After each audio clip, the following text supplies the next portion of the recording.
সাধারণ এমআরআই আমাদের মস্তিষ্ক কেমন দেখতে বা মস্তিষ্কের কোন জায়গায় টিউমার রয়েছে বা অন্য কোনো প্রবলেম রয়েছে সেটা প্রোভাইড করে। কিন্তু ফাংশনাল এমআরআই আমাদের মস্তিষ্ক ঠিক কি কাজ করছে বা কোনো কাজ করতে গেলে ব্রেনের কোন জায়গাটা অ্যাক্টিভেটেড হচ্ছে সেটা প্রোভাইড করে।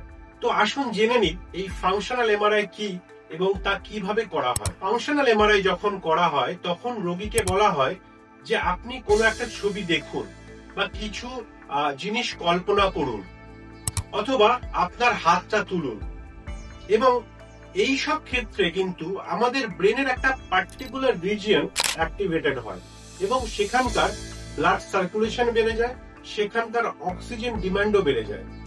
এই জিনিসগুলোকেই কিন্তু ফাংশনাল এমআরআই ডিটেক্ট করে এবং ব্রেনের ওই পার্টিকুলার এরিয়াটা অ্যাক্টিভেটেড হয়ে যায় এবং তার ছবি আমরা এমআরআই এর মধ্যে দিয়ে দেখতে পারি। এবার কখন করা হয় এই ফাংশনাল এমআরআই?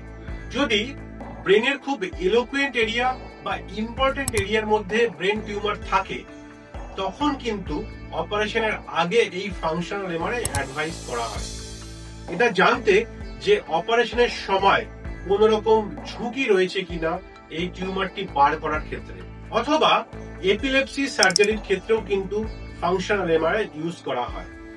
স্ট্রোকের পরে ব্রেনের কোন কোন জায়গা অ্যাক্টিভেটেড হচ্ছে বা কোন কোন জায়গা অ্যাক্টিভ রয়েছে সেটা জানতেও এই ফাংশনাল এমআরআই অ্যাডভাইস করা হয়।